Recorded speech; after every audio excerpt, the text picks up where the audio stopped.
welcome to the Fuel the Fire podcast with your host, Shannon Safi. Today, I have a friend with me, Rob Eschbach, who is the founder and CEO of F13 Performance. Rob and I actually met because I went to his gym for some time. Yeah. And so I'm excited to have him on the show and share a little bit of his journey with you guys.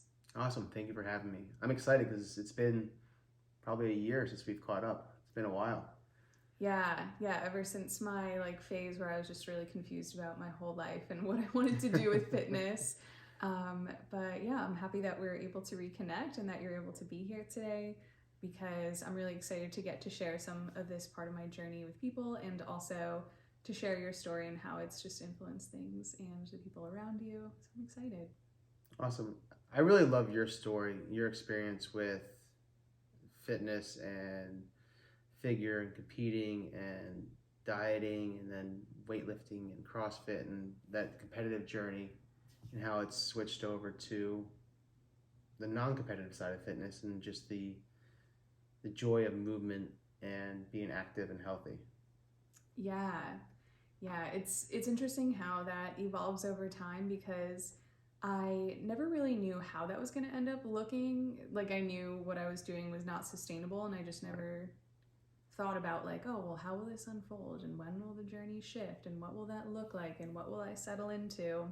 Like just kind of knowing that it was inevitable that my path would change, but it's just crazy. It's always like hindsight's 2020. You're like, oh, this all makes sense. But in the moment, you're just like, I don't know, I'm just gonna keep going until I burn out, I guess. And it's so sad it happens to so many people. They go into fitness with this all or nothing mentality, and they go in hard. Like I did too. With bodybuilding and through college, and then outside of college, some powerlifting, and then after that it was CrossFit, and then competing, and it's you go all or nothing. And somewhere along the way, the joy of movement and fitness and being healthy goes away. You just kind of lose that fun and that connection to what you're doing and why you're doing it. You're just grinding. Yeah.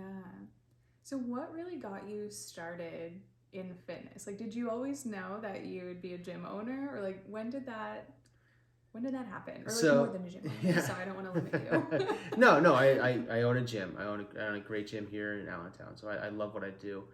It's funny, youth athletics, always into sports. And I was on the smaller side. I'm 5'7" at the time when I played sports. When I was younger, I wrestled at 125 or 130 pounds in high school. So I wasn't big, but I was always fast, strong for my size, athletic. So I've always been very into, physique and strength and movement.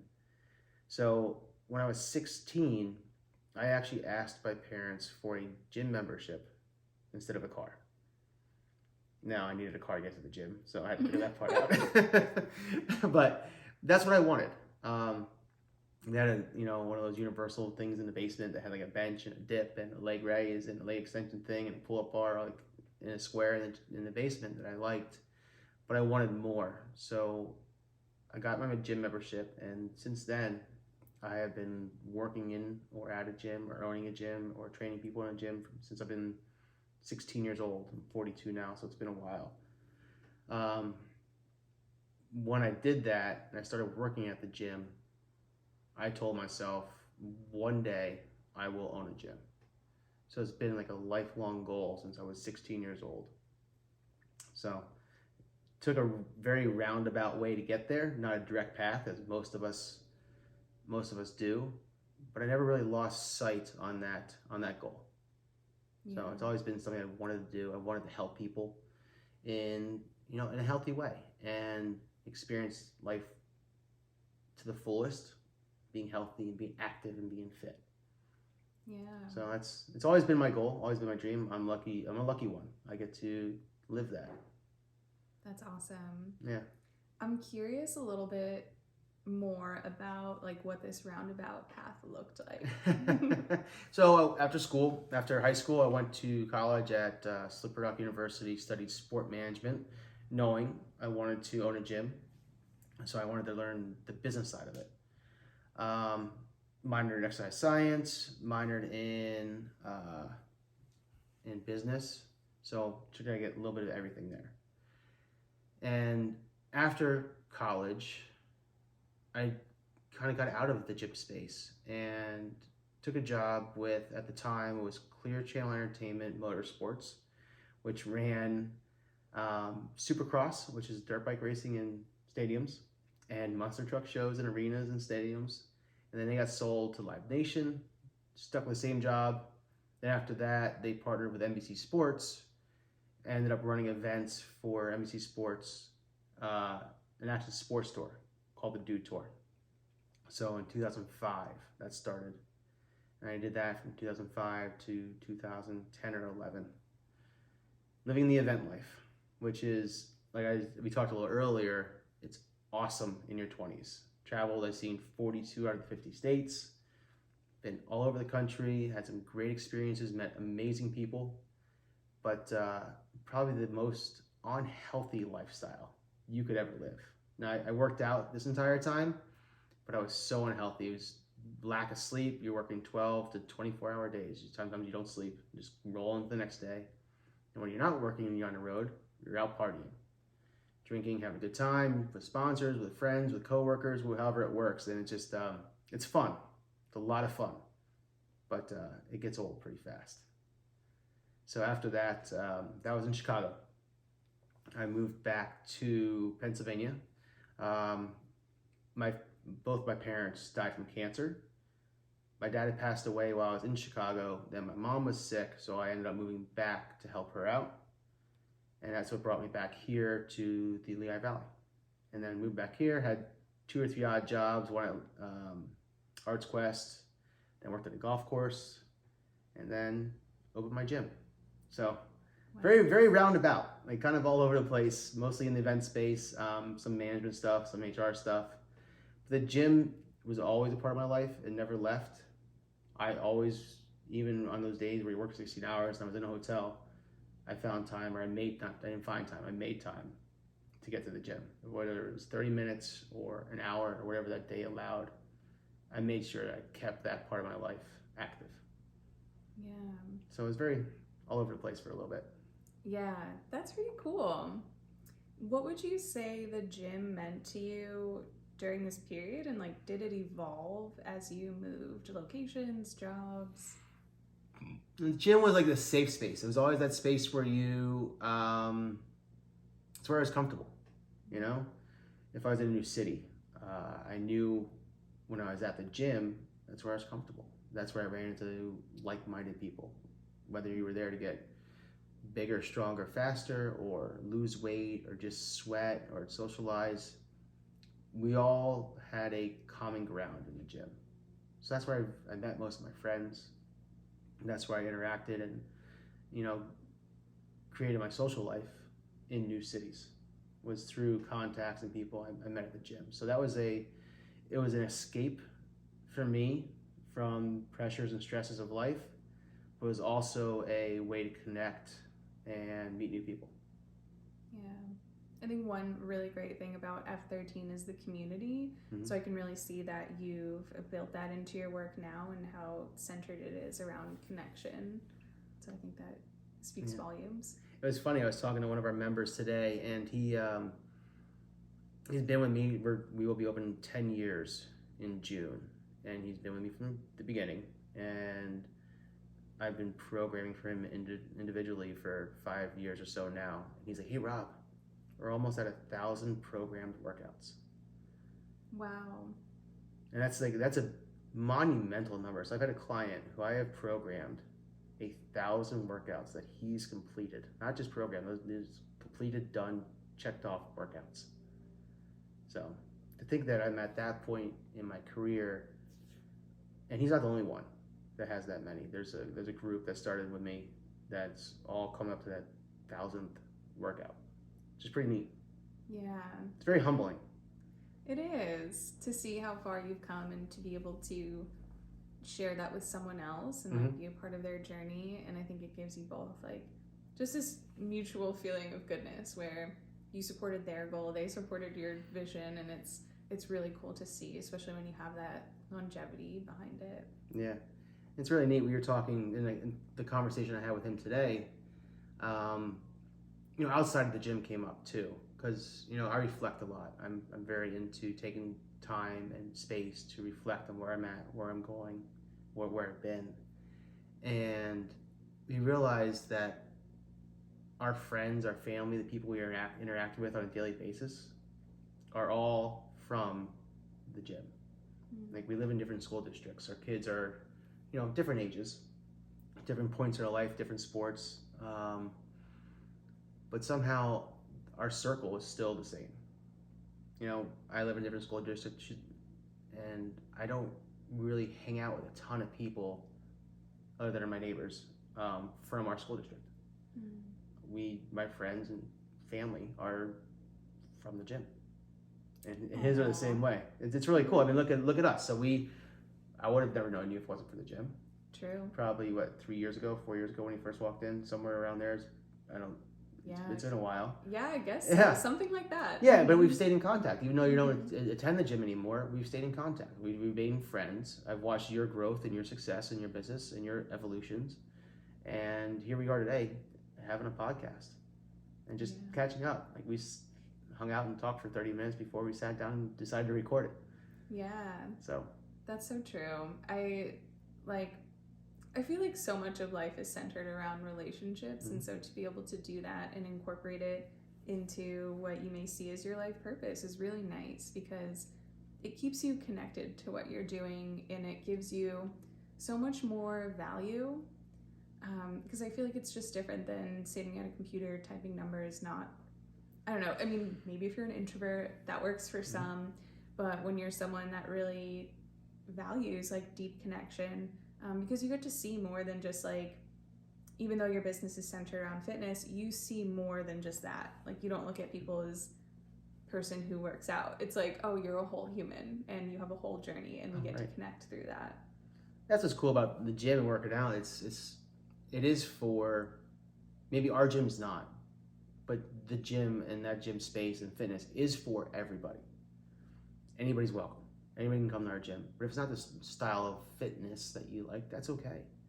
There's going to be a home for you in this space, whether it's yoga or spin or rowing or boot camp or whatever, stretch lab, or whatever your goal is, whatever you enjoy. There's a home for you somewhere in a gym. So it's really cool that fitness and activity can be a catalyst to relationships and friendships and connection. Oh, I love that. Yeah, one thing I really wanted to ask you about and know more about was kind of like your personal fitness evolution, with like, if you think about maybe when you were in this stage where you were feeling more competitive, like you competed in CrossFit, is that correct?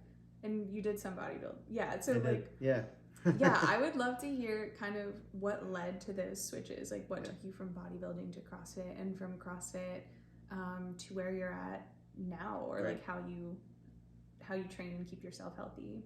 Right. So I mean, like I said, with sports, I've always had that competitive mindset. I think as entrepreneurs, we all have that in some way, shape, or form, whether it's through fitness or business. So sports growing up. After that, got into bodybuilding. Like I said, I was a smaller guy, and growing up in the 80s and 90s, you watch these movies with Arnold and Stallone and Van Damme and all these guys, and it's all about strength and physique and athleticism, and those were our TV male role models. At least mine were, and so after competitive sports, and I was already in the gym, I wanted to get as big and strong as I could. So got into natural bodybuilding. In college, I would train twice a day, every day. I never missed. I would go, 9 o'clock on a Friday night. If I didn't get my workout in, I was doing that before I was going out with friends. It was almost an unhealthy obsession, but a healthy obsession. So I could have been doing something much worse for myself, but it was still probably detrimental in the long term.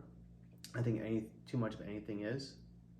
So bodybuilding for a while, and because of bodybuilding, I will never weigh and measure food again, because I had a really unhealthy relationship with food, because I weighed and measured, spinach. I weighed and measured every piece of meat. I weighed and measured like counted everything for 2 years.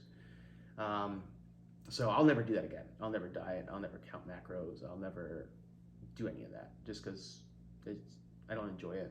And that time of my life, it was stressful.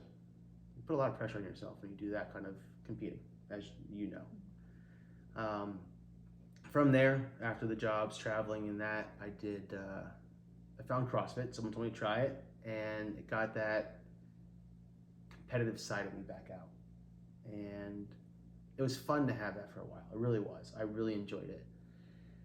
And had fun, competed in some national level events. But it was one of those things where, your CNS will shut down if you keep pushing it to this maximum level over and over and over again. And trying to be competitive, that's where you go every time you're in the gym without proper guidance. Okay, I didn't have the proper coaching around me at the time. I was kind of doing it myself. I was learning that style of fitness on my own. So I kind of got burned out. It lost the fun. I remember sitting on a bench one day after training. I'm like, I don't enjoy this at all anymore. I really didn't. I felt like a job. And the gym for me has never in my life been a job until that moment. And I remember that day, I'm like, I'm done competing. Done. Walked away. I knew it that minute. Like, I'm a very, if I make up my mind or I feel something, I'm done right there's not a discussion. It's done. I'm very matter of fact, I'm out. So that's kind of who I am as a person. So that day I decided I'm done competing. So now my fitness it's fun. That's what it is. I'm trying to stay healthy. I want to stay active. I have 2 little girls. I have a 3rd little girl on the way. I'm 42. I want to make sure when I'm 60, I'm still on the ground. I'm still playing sports. I'm picking them up, carrying up the steps. Going to be at graduations and weddings and all that great stuff as they grow up. So my goal is to just stay active, stay healthy. Do I want to be strong? Yeah, we all do. I mean, I think you need to be strong to be successful in life. You have to move a couch, you have to pick something up, you want to carry your kid, my 7-year-old up the stairs when she falls asleep. You got to be strong enough to do that. Mm-hmm. So I want to make sure now that I can do that. I'm not worried about, how many pull-ups I can do in a row or how much I can snatch or clean and jerk or bench or whatever else. Yeah, it's strength has a different definition now than maybe it used to, where before it was defined by, like you said, how much you could move, but now it's okay, do I have the strength to do the things that make a difference? Right. Like in the life of my family or whatever it may be. Yeah. That's also you're as a male, I want to be the protector of my girls, protector of my wife and my 3 daughters. I want to make sure if anything would happen or we're ever in a scenario where I had to protect them, I want to make sure I'm athletic enough and strong enough to do so. So it's it's a functional thing. When I say functional fitness, it's the buzz term the last 10 years, which is hilarious to me because function is individualized. Your function is very different than my function. So how are we both doing the same functional fitness? That's a rabbit hole we can go down. But yeah, so I just want to be functional and I want to be healthy and active. Yeah, I can really relate to that because I feel like when I think back to my journey, it's kind of I think I missed sports when I went into college. Doing something, I was I feel like I'm a competitive person, and it felt good to do something, and so I kind of fell into bodybuilding because I got a job at GNC, and my boss was a bodybuilder, and he was like, "Oh yeah, you look like someone that's athletic. You should do bodybuilding," and I was like, I don't know anything about lifting. And he was like, okay, it's cool. I'll take you under my wing. So that's kind of my segue into the gym. That's really what it looked like. Because before that, playing sports, it was more I ran mostly to be conditioned because I played soccer and basketball. So it was never really weightlifting wasn't a big part of it. I did some, but not something that was at the forefront of my mind in high school. Right. Then once I started doing that, it just got to the point, I think the first competition and only competition that I did, I pretty much was like, I think I'm developing an eating disorder. Pretty much it's how I felt, because like the level of deprivation, you know, while in many ways people look at you and you're like, oh, and they see it as, oh my gosh, you have so much discipline and it's so admirable, and like that would go to my ego, and I'm like, yes, admiration for discipline, yes. And like it made me feel good to get that. Fed it. Yep. Yeah, and then I liked the validation with like how I looked, and I was like really feeding off of that. And eventually when I actually did the show and I had to have my eating match that, and it was so extreme and meticulous, and it was taking up like so much of my time, and I was still a student, and now I'm like struggling with school, which is like why I'm here, because I'm trying to do this bodybuilding competition and my brain is fried because I haven't eaten. And I would start to like, dude, I could have looked at a piece of cardboard and been like, give me a bite of that. Like that's how deprived I felt. Yeah. And I just remember doing like wild things, like chewing my food and spitting it out, because I was like, oh, I just need to taste something other than tilapia and asparagus. Yeah. And like, I was just like, dude, this is not good. And I just remember towards the end of that show, I was just kind of like, I don't think I ever want to do this again, because mentally I like feel very unwell. And I just never felt like it was good enough. Even the day I stepped on stage, I was like, no, like I don't feel good about myself. And it's like, that's, you know, the leanest I've ever been in my life. And that was what I thought would make me feel successful and happy. And it wasn't. Like I couldn't do anything but just like judge myself. Yeah. And not in a good way. That's the whole sport, is that it's judgment. You stand on stage in next to nothing in your bathing suit, or guys smaller than the bathing suit I would normally wear. Yeah. Yeah, fair enough. Yeah. And you stand there and you think, oh, did I cut enough water today? Did I get enough sugar in this morning to make my veins look more vascular? Like just that little stuff that, you know, did I pump the right way in backstage? Did I put my tanning, like back then you had to put your own tanning stuff on, so I had to put my tanning stuff on evenly. Like it's just, and you're standing on stage with these bright lights and you have a whole panel of people judging you, and there's like, oh, your calves aren't symmetrical to your quads. It's like, really? Is that where we're at? Like, I have so much respect for people that do it. It is so hard. It's a really, really difficult lifestyle. It really is. But it's not one that I could have stuck with long term. Yeah. I learned a lot. Mm-hmm. You do. You learn a lot, and like you learn a lot about your physical body. And I think from there, I mean, I feel like I knew that wasn't it, but I don't think I like moved to the right thing right away either, because then it was like, oh, okay, well, I don't want to be judged on how I look, so like let me move into a sport that's like judged by how strong I am. So I started doing powerlifting, because I was like, that is not subjective. It's like numbers are numbers, and like I feel good about this part of myself. I feel strong for my size and my weight and everything. And it kind of was down the same path where it's like, my body hurts, I don't like this, I'll be mad at myself if I miss a lift. The fun started to come out of it, and it was really like, again, like I did one and only one powerlifting competition. I had a really similar experience where I was like a one and done, because it was just this buildup of what I thought it would feel like. And I was really proud of some of the things that happened, but like I didn't hit numbers that I thought I would hit and all of this. And so I just left feeling like really angry. It was also compiled by some betrayal that I felt during that experience.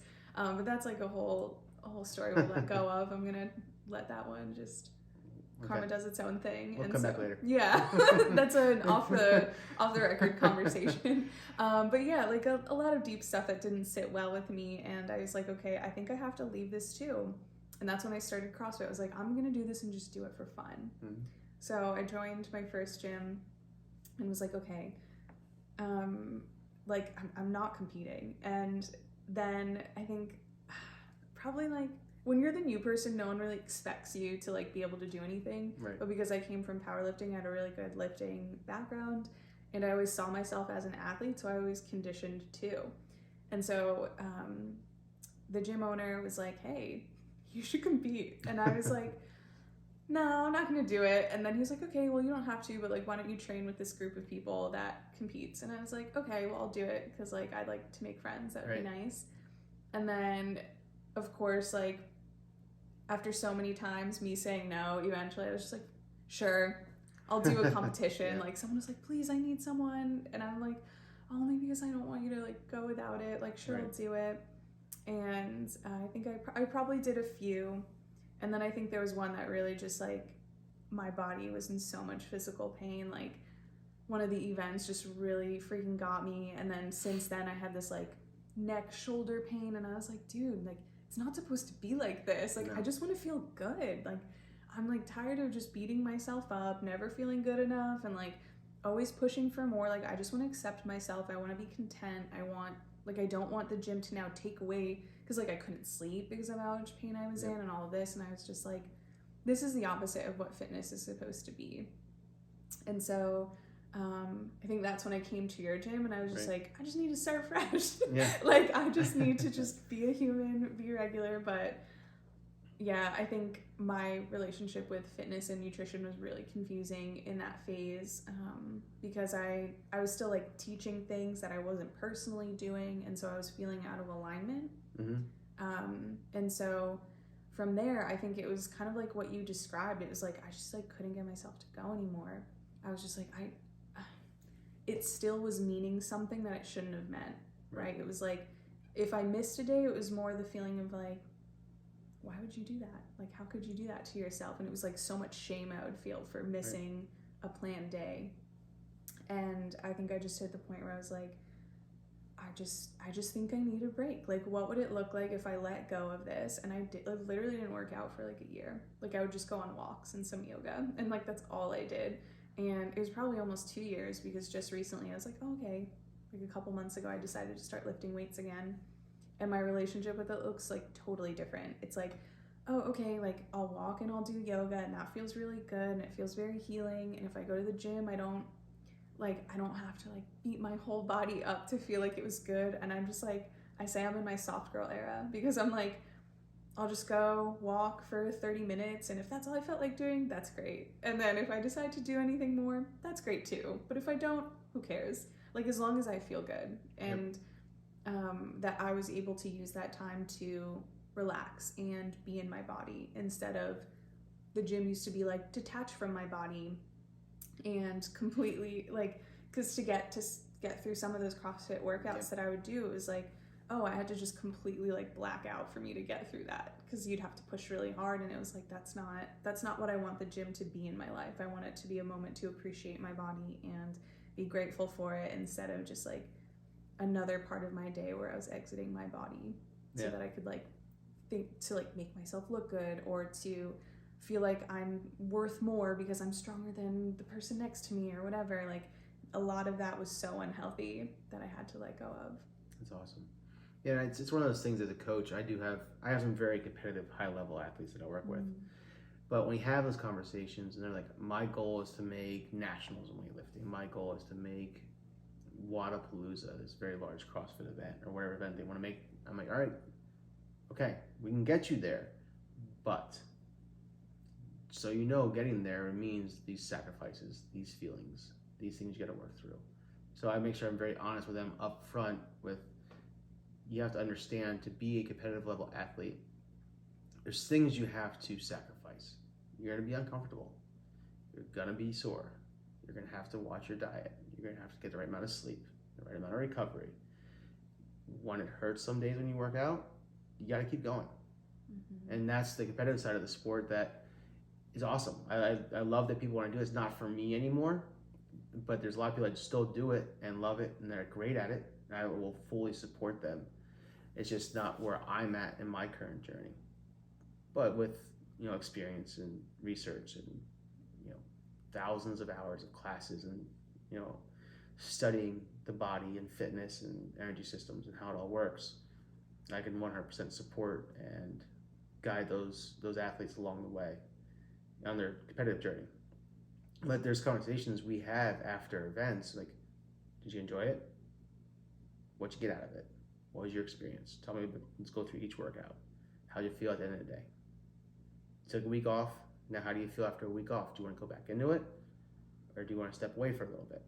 So there are real life conversations that I think need to be had with high level athletes. So they, you know, if you're a professional, it is your job. It feels like a job because it is your job. You know, you have to, work your life around that, and that's what it is. It's part of what's required to be that good at something. But coaches need to be honest with their athletes and let them know that before they say, "Yeah, you can make the CrossFit Games. Come to class once a week. You'll be fine."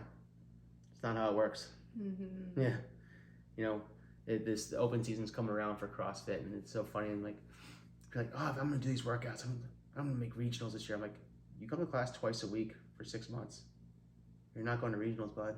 Like, let's talk about what we really want to do here, and Yeah. like be honest with people, and then explain to them what it takes to be that level of an athlete. And if that's what they really want to do, then you guide them along that journey. And if it's not, it's like, all right, let's talk about goal setting and what direction makes the most sense for you and your lifestyle and the people around you and what you want to do. And then let's focus on that. Maybe not focus on going to some high level competition. Yeah. I think it's really beneficial to have a coach that has gone through the experience. Like you're saying, like, okay, in this phase of my journey, I would like to support other people along that because I've been there. I have perspective. Being outside of the situation, I can see maybe when to ask the right questions of like, how are you feeling? And being able to check in with someone. And because sometimes when you're in it, you don't see it. And so to have someone that can see it, I think is really valuable. And I think really beautiful because I feel like it gives you just like a new layer, new level of your own personal journey and your own evolution with how you can support people. Because I think back to like when I was in my most competitive stage with CrossFit, it was like I trained for like at least 3 hours a day. On the weekends, we would sometimes like we would spend the whole day there, like we'd literally be there for 8 hours because we were trying to make it to regionals, and so it was like that took over my whole life. Everything revolved around making sure that I had this perfect eating schedule, and it was like I ate X amount before, X amount after, and I like adjusted my work schedule so that I could go in the middle of the day, and gave up most of my social life because I was too tired to do anything after. And it's a time in my life that I look back and I have a lot of fond memories, and just like again going back to connections, like yeah, those people we're connected for life because we went through that time together, and it's really cool. And also now I'm in a different phase, and like I cheer people on. I'm like, hey, if that's the part of your journey that you're at, like that's freaking amazing. I know what it takes, and I also know the joy that it can bring. And if you're feeling like you need support, because there are the heavy elements of anything you choose, like there's emotions that come up and stuff that you have to process, and that's part of it.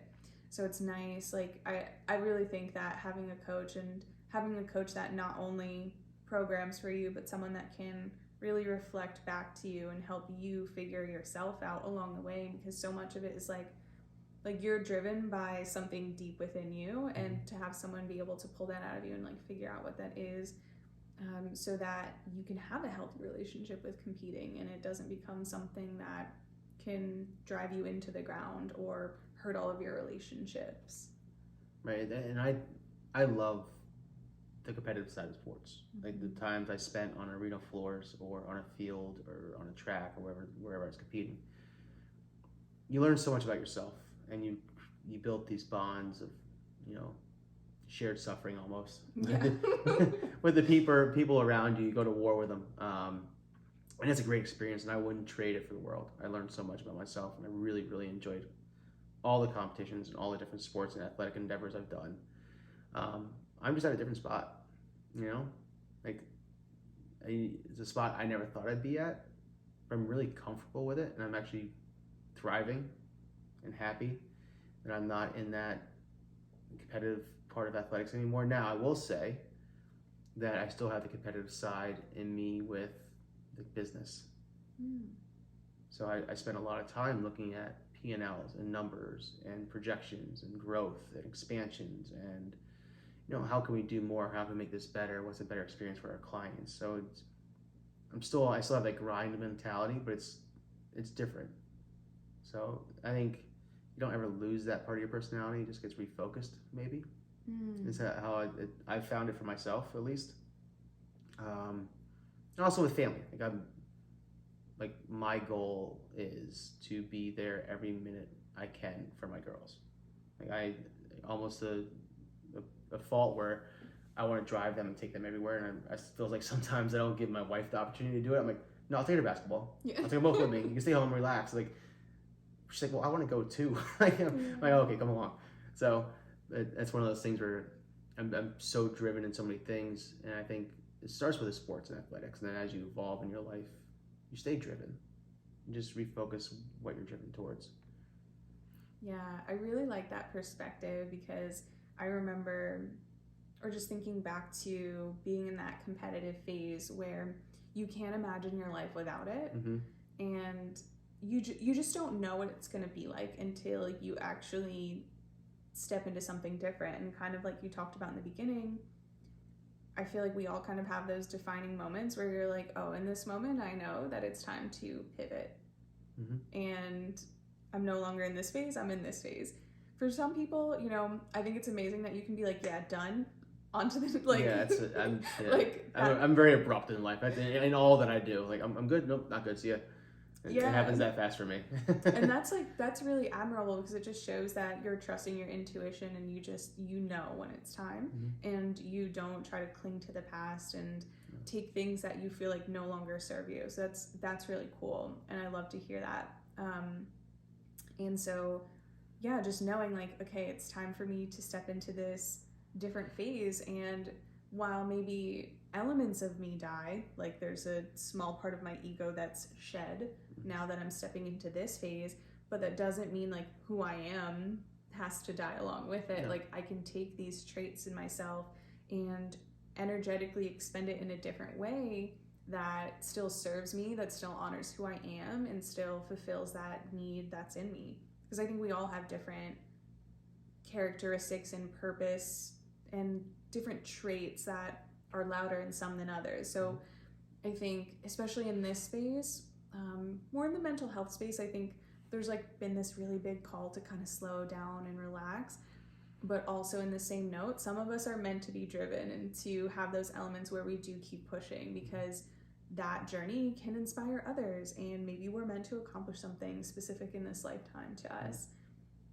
And I think it's acknowledging, okay, now that I see my drive has served me a purpose here, but there's a new purpose now for this trait of mine that I can use in a different way that can inspire others, that I can talk about in a podcast, that I can use in my business, that I can help raise my family with. And you find just like, it's like this revival of a piece of you, and you get to see your own evolution and make peace with like those layers that you got to shed. Right. Yeah, so I feel like when you move on from a phase in your life, there's always, you leave a small piece of you behind, but the whole of you is still moving forward. So who you are to the core, and your values and what you do, as they shift and evolve as you get older or as you experience different things in life, you're still to the core, I think, a very similar person with very similar setup prior to, as you move on through life. Yeah. I know personally I always had trouble with like mourning the loss of a former version of myself. I feel like I'd get really stuck to like, oh, but like I know myself as the fit chick that does this thing, that owns this business. And I like had so much trouble just letting go of that and being like, okay, I can be something different. And that doesn't mean I failed, which I think was the hardest part, because a lot of times, especially if you're really driven and you hold yourself to this really high standard, I feel like it's really common for people to feel like, oh, I'm a failure because I couldn't go as far as I thought I could with this thing. Right. Or it's different. When I started this, I had this vision that I'd be on TV doing this thing. And it's like, well, you're just pivoting. It doesn't mean you failed, but I think it can feel like that. It can definitely feel like that, but then, stepping back to the fit chick that had this business that was strong, that person, you're still strong, you're still active, you're still successful, you're still doing what now you're out doing podcasts, which is a growing thing for you. Now, still in the nutrition world and helping and making a difference, which was the ultimate goal when you started nutrition, right? And you're making an impact. So did you fail, or your goal evolved and it's now actually better? It's more complete than it was before. You're still healthy, you're still active, you're still fit. It's just it's a different kind of fit, it's a different kind of active. Yeah. So I mean, there's always a way to wrap your head around that. Like, maybe I was forcing myself in a bucket that wasn't right for me. Now I've shed that bucket and I moved on to what is right for me, and that'll change too. Mm-hmm. It's always going to evolve. Thank you for those kind words. I Yeah, appreciate it. yeah. Yeah. So I mean, that's how I found my journey. Like my journey is constantly it's evolved as a business owner, as a coach, as a father, and as an individual. Like you think you need to squeeze yourself into whatever this bucket or what you're told you need to be, or what, like, if you're a gym owner you need to do this, if you're going to do CrossFit or coach athletes you need to coach this way and that way. I'm like, well, I learned from a lot of different teachers and they all had great things. They all had bad things though too, things I didn't agree with for the way I wanted to approach coaching or owning a business. So I took the great parts and the good parts that I agreed with and created my own approach.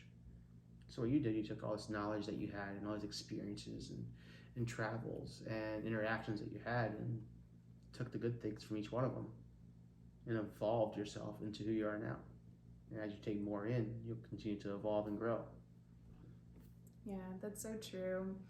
And I like what you said about just kind of like taking in what feels good and what feels aligned and just releasing what deep down doesn't work for you. Mm-hmm. So I think that's sometimes maybe the danger with coaching. I sometimes feel that when people look for coaching and they look for support, a good coach really helps you turn inward and look at within yourself what it is that you feel like is aligned, rather than being like, do this, do this, do this, do this.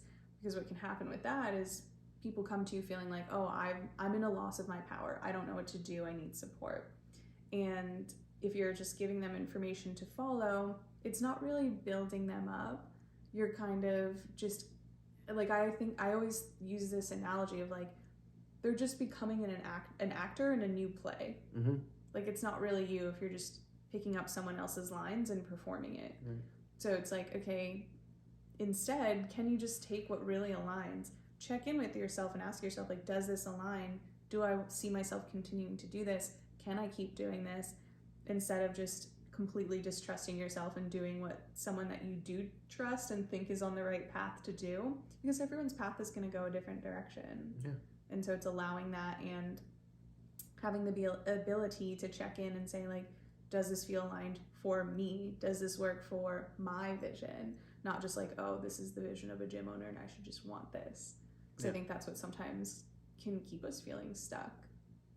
Right, and as a coach too, you look at it that way, and you have your athletes, like you have a 225-pound man that can deadlift 525 pounds and he's strong. He's played football and he's like, I want to get into some ultra running. And a coach that doesn't listen would be like, no, you're a big strong guy. We're gonna keep staying big and strong because that's what you're meant to do. It's like, no. Ask him why he wants to get into ultra running.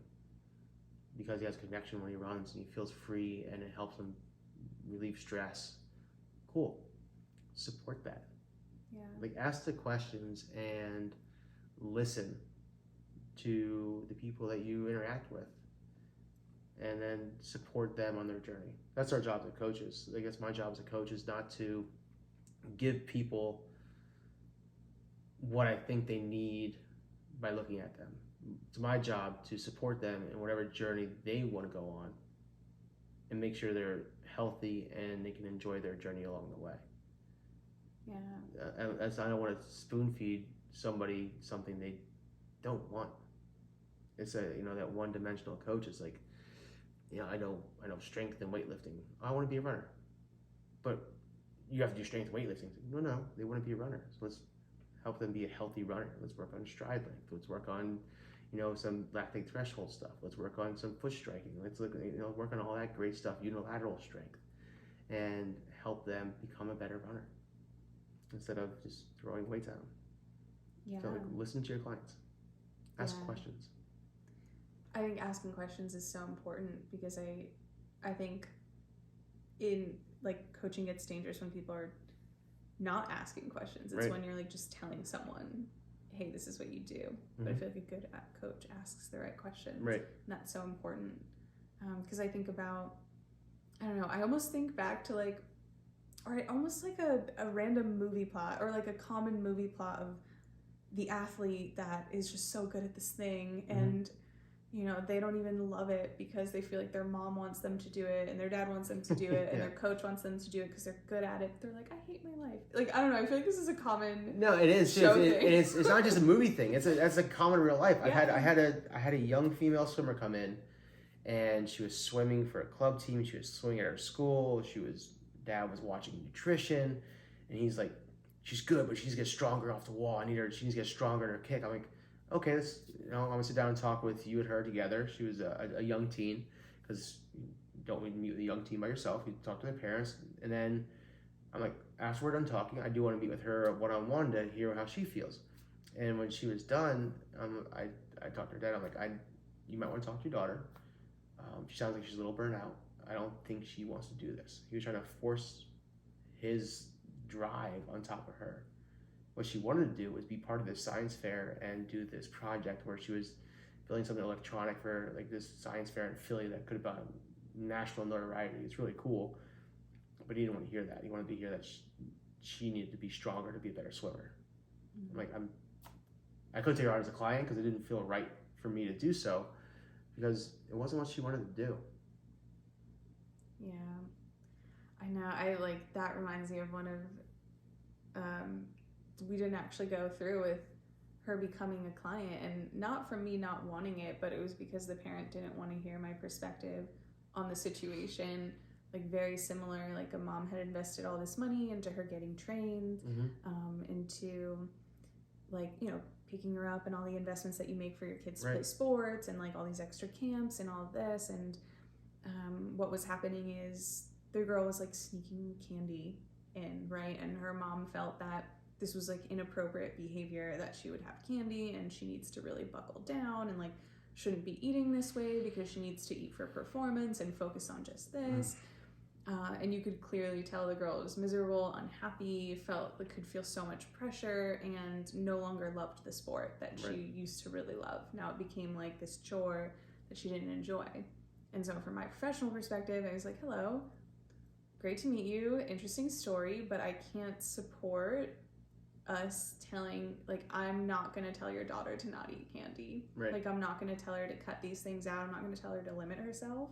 Because if that's what her body is asking and she's now sneaking it, that's showing us a deeper issue at hand. It's not that her nutrition is out of control.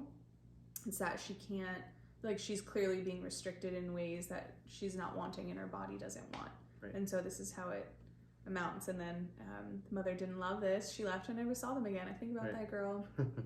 If you ever listen to this episode, reach out to me, let me know that you're safe.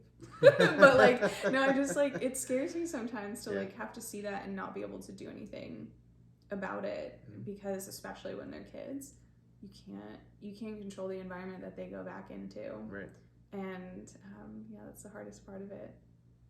Yeah, but it's important for you to do what you did. And I feel it was important for me to have the conversation I had too, and not just take the money for this one-on-one client and push her to do something she didn't want to do. That it wouldn't have worked. It wouldn't have worked anyway. She's probably would have got hurt because she was just not into it. And it's an unsafe environment for her to train in. She didn't want to do it. She wasn't focused. I think it's, go ahead and swim. But if you don't want to be in 3 different clubs and doing this and doing that and training on the side and going to 5 a.m. workouts, and then it needs to be a real conversation at home.